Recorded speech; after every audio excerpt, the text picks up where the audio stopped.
ल हेर्नुहोस्, आज पनि म विश्वको अग्लो टावर भएको ठाउँमा आएको छु।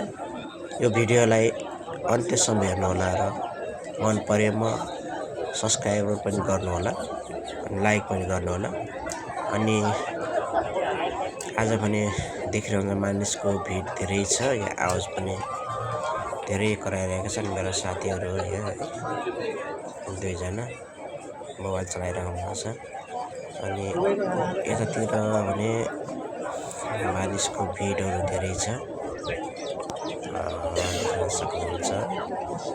अनि बिचमा पानीको तलाउ छ, ढुङ्गाहरू चलिरहेका छन्। देख्न सक्नुहुन्छ, ढुङ्गा चलेको छ।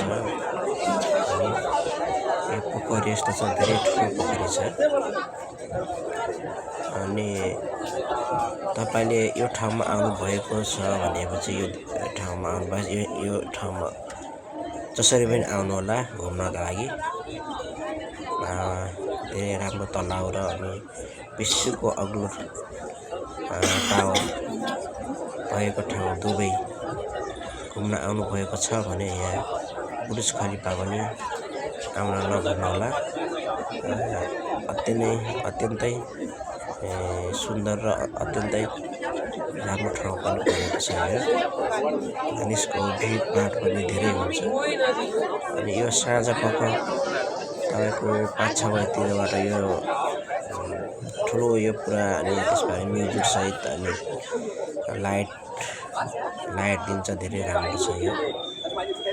अनि यतातिर पानीका फोका पनि आउँछ। देख्नुसम्म यो ठाउँमा आएको छु आज। अनि त्यहाँ पानीको यति फोरा माथिसम्म आउँछ। अनि यतातिर साथीहरू छन् है। अनि यो पछि पानीको फोकाहरू यस्तै फोकाएर माथि धेरै माथि यो टावर